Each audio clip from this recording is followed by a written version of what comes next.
할렐루야. 사랑하는 대강의 가족 여러분, 오늘 하루도 하나님의 말씀과 동행하는 삶이 되길 소망합니다. 오늘 함께 나눌 하나님의 말씀은 다니엘 7장 9절에서 14절 말씀입니다.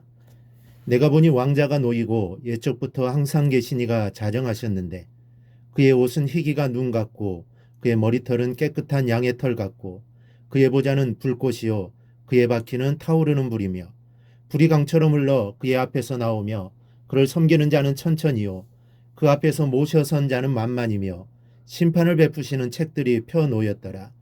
그때 내가 작은 뿔이 말하는 큰 목소리로 말미암아 주목하여 보는 사이에 짐승이 죽임을 당하고 그의 시체가 상한 바 되어 타오르는 불에 던져졌으며 그 남은 짐승들은 그의 권세를 빼앗겼으나 그 생명은 보존되어 정한 시기가 이르기를 기다리게 되었더라.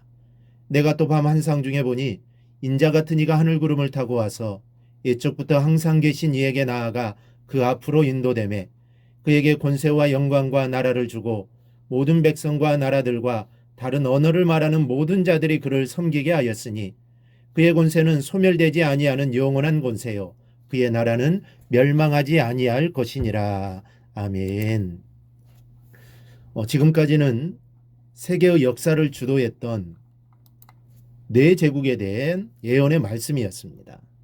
이들은 사자, 곰, 표범, 그리고 괴물과 같은 모습이었습니다. 그런데 이 나라들은 실제로 역사에 있었던 나라들입니다. 그리고 이 나라들의 흥망성쇠는 하나님의 손에 달려 있음을 살펴보았습니다. 그리고 이를 통해 내 개인의 생사화복도 하나님의 손에 달려 있음을 깨닫는 은혜가 있어야 할 것입니다. 그리고 본문은 사제국과 이 세상을 심판하실 하나님에 대한 이상을 기록하고 있습니다. 오늘 우리는 다니엘 선지자가 본 심판의 보좌에 앉으신 주님의 모습을 보게 됩니다. 히브리서 9장 27절에는 한 번 죽는 것은 사람에게 정해진 것이요 그 후에는 심판이 있으리니 그랬습니다. 우리도 언젠가는 죽게 됩니다. 그러나 죽는 것은 다 끝난 것이 아닙니다. 죽음으로 모든 것이 끝난다면 이 땅의 삶이 얼마나 무의미하겠습니까? 고난과 어려움을 견뎌내며 살았던 우리의 믿음이 얼마나 억울하겠습니까? 그러나 죽음으로 모든 것이 끝나는 것이 아닙니다. 그 후에는 반드시 심판이 있다는 것을 알고 살아야 합니다. 그리고 하나님 앞에 섰을 때 하나님께서 우리를 위로해 주실 것이요 내 눈에 눈물을 닦아 주실 것입니다. 그 주님을 바라보며 굳건하게 믿음 생활해 나갈 수 있기를 바랍니다. 지금부터 본문을 통하여 심판하시는 주님의 모습을 살펴보도록 하겠습니다. 먼저는 보좌에 앉으신 심판주의 모습입니다. 9절에 내가 보니 왕자가 놓이고 옛적부터 항상 계신 이가 자정하셨는데 그의 옷은 희기가 눈 같고 그의 머리털은 깨끗한 양의 털 같고 라고 있습니다. 보좌에 앉으셔서 심판하시는 이 주님의 모습입니다. 사도행전 7장 55절에 보면 스데반이 성령 충만하여 하늘 우러러 주목하여 하나님의 영광과 및 예수께서 하나님 우편에 서신 것을 보고 그랬습니다. 복음을 위하여 고난받는 스데반을 위하여 주님께서 하나님 우편에 서 계셨음을 알 수 있습니다. 여러분, 우리 주님은 우리가 고난을 당할 때 보좌에서 벌떡 일어나 서서 두 팔을 벌리시는 분인 것을 믿습니다. 얼마나 안타까우셨으면 보좌에서 벌떡 일어서 계셨겠습니까? 그러나 오늘 본문은 주님께서 보좌에 앉아 계십니다. 왜 앉아 계실까요? 준엄한 심판을 행하시기 위해서입니다. 언젠가 우리도 보좌 앞에서 심판을 받을 때를 맞이하게 될 것입니다. 그것을 늘 생각하며 믿음 생활에 더욱 힘을 다하실 수 있기를 바랍니다. 둘째는 보좌는 불꽃이요 바퀴는 붙는 불이라고 했습니다. 9절 하반절을 보면 그의 보좌는 불꽃이요 그의 바퀴는 타오르는 불이며 라고 했습니다. 이 바퀴는 신속하게 이동하여 어디든지 순식간에 갈 수 있음을 보여줍니다. 그런데 이 바퀴에 불이 타오르고 있다고 했습니다.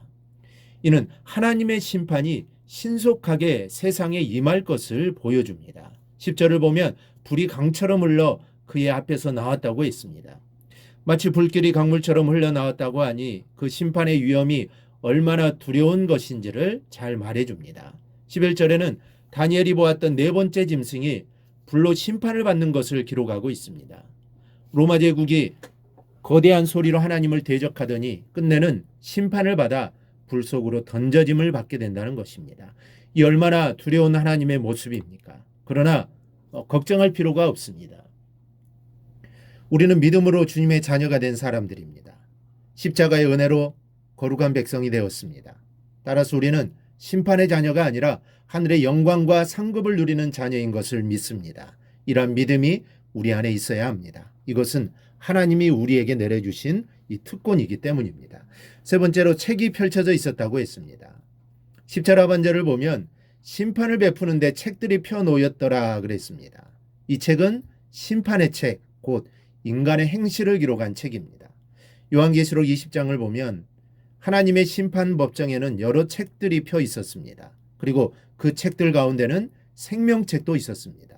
이 생명책은 하나님께서 구원하실 자들을 기록한 책입니다. 이 책에 바로 저와 여러분의 이름이 기록되어 있을 것입니다.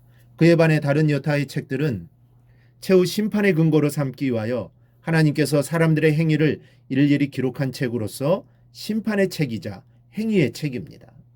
실로 하나님께서는 최후 심판날에 이 행위의 책에 근거하여 모든 사람들을 심판하실 것입니다. 이는 역으로 인간은 오로지 자기의 행위에 근거해서 심판을 받을 것임을 의미하는 것이기도 합니다. 사랑하는 성도 여러분, 우리의 언행 심사가 다 하늘나라 책에 기록이 되는 줄 믿습니다. 어제의 언행도 오늘의 언행도 내일의 언행도 모두 하나님의 책에 기록이 될 것입니다. 하루하루를 살아갈 때 나의 모든 것이 그 책에 기록된다는 것을 잊지 마십시다. 오늘도 여러분의 모든 언행에 책에 기록될 것입니다. 그러므로 우리는 이 땅을 살면서 주님의 이름으로 사랑을 베풀며 그리스도의 향기를 뿜는 삶을 살아야 합니다. 이러한 삶이 바로 하나님이 기뻐하시는 삶이요, 이러한 삶을 꼭 살아가는 성도들이 되기를 주님의 이름으로 축원합니다. 오늘 묵상한 말씀을 굳게 잡고 삶으로 실천하며 살아내는 대강의 모든 성도들이 되기를 축복합니다.